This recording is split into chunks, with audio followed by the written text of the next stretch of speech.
ये कहानी आपके रोंगटे खड़े कर देगी। क्या होगा जब सपने और हकीकत का फर्क मिटने लगे? फिल्म की शुरुआत होती है एलन से। वो रात के अंधेरे में खिड़की के पास खड़ी किसी को बुला रही थी।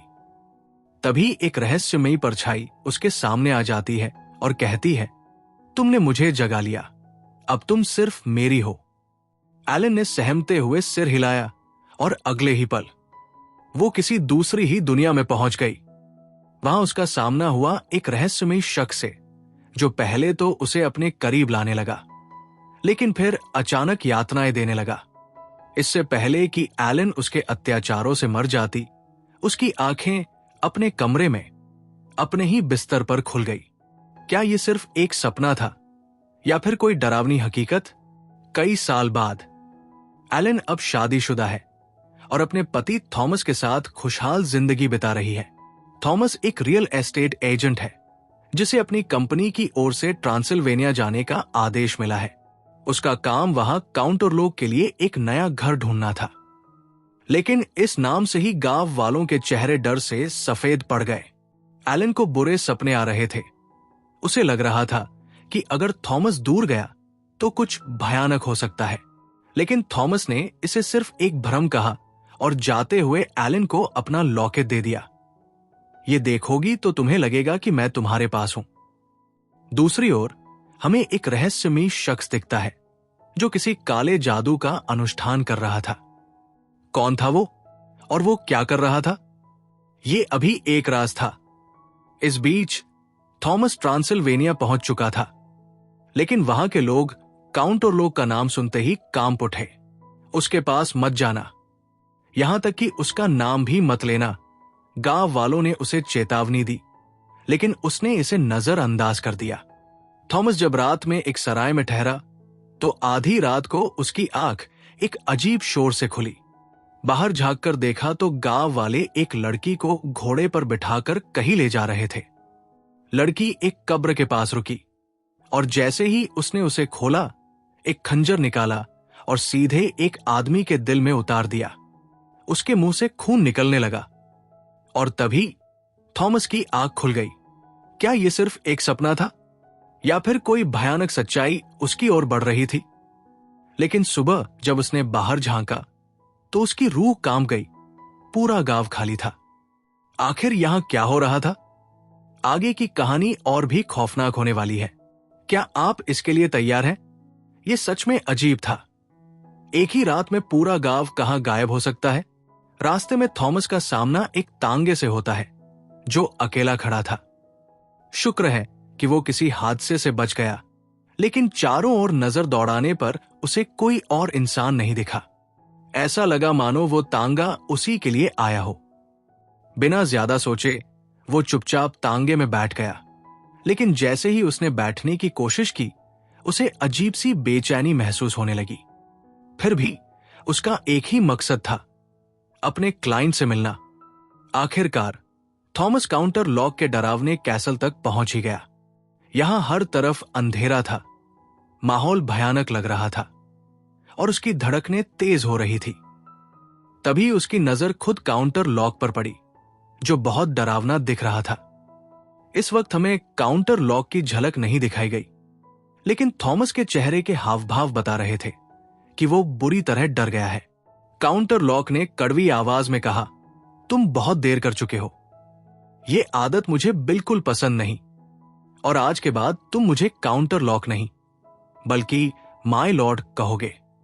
इसके बाद काउंटर लॉक ने थॉमस को कुछ खाने के लिए दिया। जैसे ही थॉमस ब्रेड तोड़ रहा था, उसकी उंगली कट गई। इससे पहले कि वो कुछ समझ पाता, काउंटर लॉक ने उसका हाथ कसकर पकड़ लिया और कहा, मैं तुम्हारी पट्टी कर देता हूं। बस इतना सुनते ही थॉमस बेहोश हो गया। कुछ देर बाद जब उसे होश आया तो पूरा कैसल सुनसान था। काउंटर लॉक भी वहां नहीं था। माहौल और ज्यादा डरावना लगने लगा। लेकिन तभी अचानक काउंटर लॉक एक कॉन्ट्रैक्ट लेकर उसके सामने आ खड़ा हुआ। ये किस भाषा में लिखा है? थॉमस ने कॉन्ट्रैक्ट को उलट पलट कर देखा, लेकिन उसे एक भी शब्द समझ नहीं आया। काउंटर लॉक मुस्कुराया और बोला, यह हमारी ट्रेडिशनल भाषा में लिखा गया है, इसमें साफ लिखा है कि मैं तुम्हारी कंपनी से एक घर खरीद रहा हूं, बस तुम्हें साइन करना है। थॉमस को इस पर अच्छी वाइब नहीं आई, लेकिन उसकी नौकरी की मजबूरी थी, इसलिए उसने कॉन्ट्रैक्ट पर साइन कर दिया। अजीब बात यह थी कि उसमें सिर्फ 2 नाम समझ आ रहे थे, अपना नाम और नोस्फेरातु। आखिर ये नाम कॉन्ट्रैक्ट पर क्यों लिखा था, इसका जवाब अभी बाकी था। जैसे ही कॉन्ट्रैक्ट पर साइन हुए, काउंटर लॉक ने थॉमस से उसका लॉकेट मांगा, जिसमें एलन के बाल थे। थॉमस को लगा कि यह बस एक सामान्य चीज है, इसलिए उसने लॉकेट उसे दे दिया, लेकिन काउंटर लॉक ने उसे वापस नहीं लौटाया। थोड़ी देर बीत गई। थॉमस ने फिर से अपना लॉकेट मांगा और यहां से जाने की इजाजत चाही, और तभी अचानक उसकी आंख खुल गई। वो हक्का बक्का रह गया। ये सब क्या था? जो कुछ अभी हुआ, क्या वो बस एक सपना था या फिर सच? उसे कुछ भी समझ नहीं आ रहा था। उसके पूरे शरीर में अजीब सा डर समा गया था, और सबसे चौंकाने वाली बात, उसके बदन पर किसी के दांतों के गहरे निशान थे। ये देखकर वो और ज्यादा घबरा गया। उधर एक रहस्यमयी शख्स उस लॉकेट को हाथ में लेकर किसी अनजानी भाषा में कुछ बड़बड़ा रहा था। हर कुछ सेकंड बाद वो एक ही नाम ले रहा था, एलन। और हैरानी की बात यह थी कि समुद्र के पार एलन को भी कुछ अजीब सा महसूस होने लगा, जैसे कोई उसे नियंत्रित कर रहा हो। इसके बाद कहानी में एंट्री होती है काउंटर लॉक की। वो चुपचाप थॉमस के पास आता है, उसे बेहोश करता है और फिर अपने नुकीले दांतों से उसकी गर्दन पर काट लेता है। थॉमस का खून पीते ही एक बड़ा राज सामने आता है। काउंटर लॉक कोई इंसान नहीं, बल्कि एक असली वैम्पायर है। दूसरी ओर एलन की हालत लगातार बिगड़ती जा रही थी। काउंटर लॉक की काली शक्तियों ने उसे अपने शिकंजे में जकड़ लिया था। उसके इस अजीब व्यवहार से घरवाले परेशान हो गए और उन्होंने फौरन डॉक्टर को बुलाया। डॉक्टर ने हर तरह से उसका इलाज किया, लेकिन कुछ भी काम नहीं आया। आखिरकार उन्होंने मान लिया कि एलन शायद किसी मानसिक बीमारी से जूझ रही है। जब एलन को होश आया तो उसकी चिंता और भी बढ़ गई। उसे थॉमस की फिक्र सताने लगी। इतने दिन हो गए, लेकिन ना उसकी कोई खबर, ना कोई खत। उधर थॉमस अपनी जान बचाने के लिए काउंट के डरावने किले से भागने की कोशिश कर रहा था। जैसे ही उसे मौका मिला, उसने भागने का फैसला किया। इधर एलन का इलाज कर रहे डॉक्टर को एक और मरीज देखने को मिला। यह वही अजीब शख्स था जिसे हमने फिल्म की शुरुआत में कुछ रहस्यमयी रिचुअल्स करते हुए देखा था। पूरे कमरे में उसने अजीब अजीब आकृतियां बना रखी थी। वो अचानक डॉक्टर फ्रेडरिक की ओर बढ़ा और चीखते हुए कहा, मेरा स्वामी काउंटर लॉक आ रहा है। अगले ही पल उसने डॉक्टर पर हमला कर दिया, जैसे वो उसका खून चूस लेना चाहता हो। अब सच्चाई खुलने लगी थी। ये आदमी कोई साधारण मरीज नहीं था, बल्कि काउंटर लॉक का वफादार था, जो उसके लिए इंसानों का खून इकट्ठा करता था। लेकिन इस बार खून की प्यास और भी ज्यादा थी, क्योंकि काउंटर लॉक जल्द ही इस शहर में कदम रखने वाला था। दूसरी तरफ थॉमस अब बच चुका था। कुछ लोग उसे बचाकर सुरक्षित जगह ले गए। जब उन्होंने उसके शरीर पर गहरे दांतों के निशान देखे, तो समझ गए कि इसके पीछे कोई खतरनाक ताकत है। इलाज के बाद जैसे ही थॉमस को होश आया, उसे एलन की याद आई। वो किसी भी हाल में उससे मिलने जाना चाहता था। लोगों ने उसे समझाया कि अभी आराम कर ले, लेकिन उसने उनकी एक ना सुनी और चल पड़ा। इसी बीच काउंट ऑरलोग भी अपनी कॉफिन में बंद थॉमस के ही शहर की ओर बढ़ रहा था। उसकी उपस्थिति का असर पहले से ही दिखने लगा था। जहाज में अचानक चारों ओर चूहे ही चूहे फैल गए। ये कोई साधारण चूहे नहीं थे, ये बीमारी और मौत का संकेत थे। इन चूहों ने जहाज पर मौजूद सभी लोगों पर हमला कर दिया। तभी एक आदमी को एहसास हुआ कि ये चूहे काउंट की कॉफिन से निकल रहे हैं। डर से कांपते हुए उसने कॉफिन खोली, लेकिन तभी काउंट ऑरलोक ने उसे पकड़ लिया और बेरमी से उसकी जान ले ली। उधर एलन की हालत और खराब हो रही थी। डॉक्टर फ्रेडरिक के साथ एक और डॉक्टर उसके इलाज के लिए आया, लेकिन इस बार उन्होंने उसे बांध कर रखा था क्योंकि उसकी हरकतें अब काबू से बाहर हो रही थी। एलन कांपते हुए बोली, मुझे लगता है कि मेरी आत्मा इस दुनिया को छोड़कर कहीं और चली जाती है और अब मुझे भविष्य की घटनाएं पहले से ही दिखाई देने लगी है। उसे लगातार अजीब अजीब आवाजें सुनाई देती, मगर वो समझ नहीं पाती कि ये कौन बोल रहा था। डरावने सपनों ने उसकी रातों की नींद उड़ा दी थी। हर रात वो चीखते हुए उठती, लेकिन उसे खुद नहीं पता था कि उसके साथ हो क्या रहा है। बात करते करते अचानक एलन की तबीयत बिगड़ने लगी। उसकी बॉडी झटके खाने लगी, उसकी आंखें पलट गई और पूरे कमरे में डर का माहौल बन गया। लेकिन ये तो सिर्फ शुरुआत थी, असली खतरा अब भी बाकी था। डॉक्टर फ्रेडरिक धीरे से एक निडल चुभोते हैं, लेकिन एलन को इसका दर्द महसूस ही नहीं होता। तभी डॉक्टर को एहसास होता है इस पल में भी एलन की आत्मा इस दुनिया को छोड़ चुकी है। उन्होंने तुरंत समझ लिया कि यह कोई मानसिक बीमारी नहीं, बल्कि कोई रहस्यमयी शक्ति है जो एलन को काबू में रखे हुए है। डॉक्टर ने यह बात अपने साथी डॉक्टर थॉमस के दोस्त को बताई, लेकिन कोई भी उनकी बात मानने को तैयार नहीं था।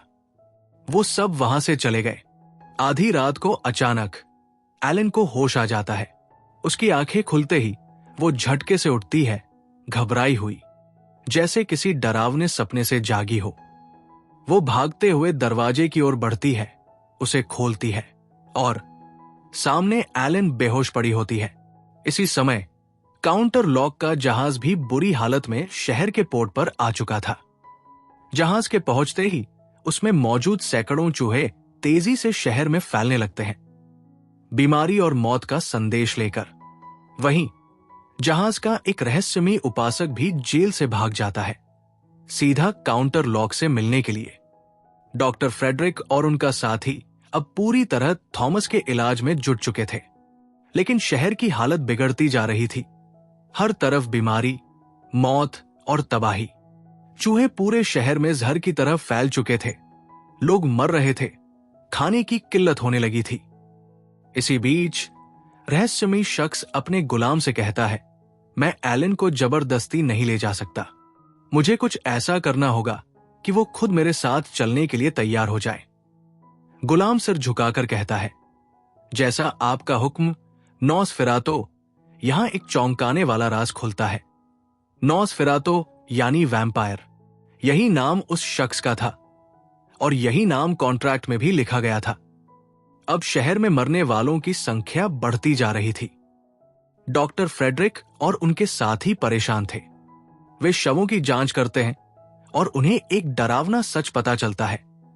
इन लाशों पर चूहों के काटने के निशान के साथ साथ इंसानों के भी काटने के गहरे निशान थे। लेकिन ये कैसे हो सकता है? कोई इंसान किसी को इस तरह क्यों काटेगा? और सबसे चौंकाने वाली बात, इन मृत शरीरों में खून का एक कतरा भी नहीं बचा था।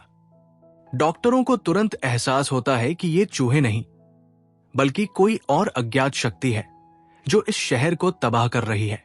थॉमस अब अजीब सपने देखने लगा था। एक रात सपने में ही वो एलन को खुद से दूर जाने को कह देता है। उसी रात एलन अचानक अपने बिस्तर से उठती है, जैसे किसी अनदेखी शक्ति ने उसे जगा दिया हो। वो धीमे धीमे खिड़की के पास जाती है। तभी अंधेरे में एक छाया उभरती है। ये कोई और नहीं, नॉसफेरातो था। वो एलन को बताता है, थॉमस ने तुम्हें धोखा दिया। उसने मुझे तुम्हें सौंपने का कॉन्ट्रैक्ट साइन किया है। एलन विश्वास नहीं कर पाती, लेकिन नॉसफेरातो उसे चौंकाने वाला सच बताता है। तुम्हारे पास सिर्फ 3 दिन है एलन, या तो मेरे पास आ जाओ या फिर अपनी पूरी फैमिली को मरते हुए देखो। नॉसफेरातो आगे कहता है, तुम जानती हो कि तुम इंसानों जैसी नहीं हो। तुम उनके साथ जिंदगी नहीं बिता सकती। अगर तुम मेरे पास आओगी तो तुम्हारी जिंदगी आसान हो जाएगी। लेकिन एलन जवाब देती है, नहीं, मैं सिर्फ थॉमस से प्यार करती हूं और मेरी जिंदगी में उसके अलावा कोई नहीं आ सकता। तभी एलन की आंखें खुल जाती है। ये सब एक सपना था। लेकिन बिस्तर के पास जो महिला सो रही थी, उसे चूहों ने बुरी तरह काट खाया था। उसका चेहरा डरावने तरीके से बिगड़ चुका था। सुबह होते ही डॉक्टर फ्रेडरिक अपनी पत्नी की मौत देखकर सदमे में आ जाता है। एलन उससे कहती है कि उसके शरीर पर सिर्फ चूहों के नहीं, इंसानी दांतों के भी निशान हैं। अब एलन को पूरा यकीन हो चुका था। यह सब नॉसफेरातो का ही किया धरा है, लेकिन वो डॉक्टर को यह बात नहीं बता सकती थी, क्योंकि वो इन सब पर विश्वास ही नहीं करता। तभी वो थॉमस के दोस्त से पूछती है, आखिर तुम मुझसे इतनी नफरत क्यों करते हो? वो जवाब देता है, मैं तुमसे नफरत नहीं करता, लेकिन तुम्हारी बचकानी बातों पर यकीन भी नहीं करता। एलन की आंखों में देखते हुए उसने कहा, तुम बस पागल बनने का नाटक कर रहे हो। फिर एक ठंडी सांस लेते हुए बोला, अब तुम और थॉमस अपने घर जा सकते हो। इधर दूसरी ओर डॉक्टर फ्रेडरिक उस रहस्यमयी जगह पर पहुंचते हैं जहां का नाम सुनकर ही लोग कांप जाते हैं। वो यहां एक बेहद खास जानकारी इकट्ठी करने आए थे और आखिरकार उन्हें एक किताब मिलती है। उस किताब में लिखा था, जहां जहां वो आता है वहां पहले चूहे दिखने लगते हैं, फिर तबाही मचती है, लोग मरते जाते हैं और शहर बर्बाद हो जाते हैं। पर यह सब कब तक चलेगा? जब तक वो अपने चुने हुए इंसान को ना पाले। डॉक्टर फ्रेडरिक को अब सब समझ आ चुका था। एलन की अजीब बीमारी, ये सब कोई संयोग नहीं था। वो एलन के पीछे आया है और अब सिर्फ एलन ही नहीं, थॉमस भी खतरे में है। डॉक्टर फ्रेडरिक बिना वक्त गवाए एलन और थॉमस को यह बताने दौड़ पड़ते हैं। उधर थॉमस की हालत अब पहले से थोड़ी बेहतर थी, लेकिन जब उसने शहर का हाल देखा तो एक सख्त फैसला लिया, हमें यह शहर छोड़ देना चाहिए। लेकिन तभी एलन ने थॉमस को अपनी जिंदगी का सबसे बड़ा राज बताने का मन बना लिया। उसकी आवाज कांप रही थी, लेकिन सच कहने के सिवा कोई रास्ता नहीं था। थॉमस, वो सिर्फ इस शहर में नहीं आया, वो मेरे लिए आया है। थॉमस चौंक गया। क्या? एलन की आंखों में डर था। मेरे पास एक खास शक्ति थी जिससे मैं इंसानों के अलावा दूसरी शक्तियों से भी बात कर सकती थी। थॉमस हैरानी से उसकी बात सुन रहा था और इसी शक्ति के चलते मैंने उसे बुलाया था। अब सब साफ हो चुका था। वो कोई आम चीज नहीं, वो एक भयानक ताकत थी। एलन ने बताया, शादी से पहले मैंने उससे एक अनुबंध किया था। मैंने खुद को सौंप दिया था, लेकिन फिर तुम मिले, तुमसे प्यार हुआ और शादी कर ली, और इसी में मैं उसे दिया अपना वादा भूल गई। अब वो अपना वादा पूरा करवाने आया है। जैसे ही एलन ने यह कहा, उसकी हालत बिगड़ने लगी। उसके शरीर में झटके आने लगे, उसकी आंखें ऊपर की तरफ मुड़ने लगी। थॉमस घबरा गया, लेकिन उसने एलन का हाथ नहीं छोड़ा। मुझे फर्क नहीं पड़ता एलन, थॉमस ने उसे जोर से गले लगा लिया। मैं तुम्हें कभी नहीं छोड़ूंगा। इधर डॉक्टर फ्रेडरिक को अपनी रिसर्च में एक खतरनाक सच पता चला। उसे मारने का सिर्फ एक ही तरीका था, सिर्फ एलन ही उसे खत्म कर सकती है। अगले दिन एक और खौफनाक खबर आई। थॉमस के दोस्त की पत्नी और उसके बच्चे भी मारे जा चुके थे। फ्यूनल के दौरान डॉक्टर फ्रेडरिक ने थॉमस से कहा, अब समय आ गया है, हमें उसे खत्म करना ही होगा। एक खतरनाक प्लान तैयार हुआ। दिन ढलने के बाद उसका कॉफिन खोला जाएगा और उसके दिल में स्टेक घूमकर हमेशा के लिए खत्म कर दिया जाएगा। लेकिन यहां डॉक्टर फ्रेडरिक के मन में कुछ और ही चल रहा था। उन्होंने थॉमस से जो कहा वो पूरा सच नहीं था। अगले दिन थॉमस, डॉक्टर फ्रेडरिक और उनकी टीम उसके कॉफिन की तलाश में निकल पड़े। लेकिन तभी उन्हें एक और चौंकाने वाली खबर मिली। थॉमस के दोस्त ने आत्महत्या कर ली थी। यह खबर सुनकर थॉमस अंदर तक टूट गया, लेकिन वो रुक नहीं सकता था। मिशन अधूरा नहीं छोड़ सकता था। उधर एलन ने एक अजीब कदम उठाया। थॉमस के जाने के बाद वो एक दुल्हन की तरह सज गई और आखिरकार थॉमस और उसकी टीम को उसका कॉफिन मिल गया। जैसे ही उन्होंने कॉफिन खोला, स्टेक सीधा अंदर घूम दिया। लेकिन जब कॉफिन खुला तो अंदर वो नहीं था, बल्कि वहां तो सिर्फ उसका गुलाम था। और तब सबको एहसास हुआ, अगर वो यहां नहीं है तो फिर वो कहाँ गया और किसने उसे बुलाया? अब आगे क्या होगा? क्या थॉमस उसे बचा पाएगा? वो असल में एलन के बुलवाने पर एलन के पास गया था कि एलन के पास आते ही एलन से कहता है कि मैं अब अपना अधूरा वादा पूरा करना चाहती हूं, और एलन कहती है मैं अब तुम्हारी हूं। तो वो उसे गले लगा लेता है और उसकी चेस्ट नुस्फेरातो एलन का खून पीना शुरू कर देता है और उसमें पूरी तरह खो जाता है। लेकिन तभी सुबह हो जाती है। सूरज की पहली किरण जैसे ही कमरे में आती है, नुस्फेरातो को इसका एहसास तक नहीं होता। एलन खिड़की के पास खड़ी इस डरावने नजारे को देख रही होती है। जैसे ही सूरज की रोशनी नुस्फेरातो के ऊपर पड़ती है, उसका शरीर जलने लगता है। वो तड़पता है, चीखता है, लेकिन बच नहीं पाता। धीरे धीरे वो राख में बदल जाता है। उसके खत्म होते ही एलन आजाद हो जाती है, लेकिन उसकी हालत भी गंभीर थी। वो थकी हुई बिस्तर पर गिरती है और हमेशा के लिए सो जाती है, क्योंकि उसका सारा खून नुस्फेरातो पहले ही पी चुका था। थोड़ी देर बाद थॉमस घर लौटता है और सामने का मंजर देख सन्न रह जाता है। बिस्तर पर एलन की लाइफलेस बॉडी और नुस्फेरातो की राख देखकर उसका दिल टूट जाता है। लेकिन एक अच्छी बात यह थी कि नुस्फेरातो के मरते ही शहर से उसकी दहशत भी खत्म हो चुकी थी। जादुई ताकतें गायब हो गई थी और शहर अब एक नई सुबह देखने वाला था। यहीं पर यह खौफनाक कहानी खत्म हो जाती है।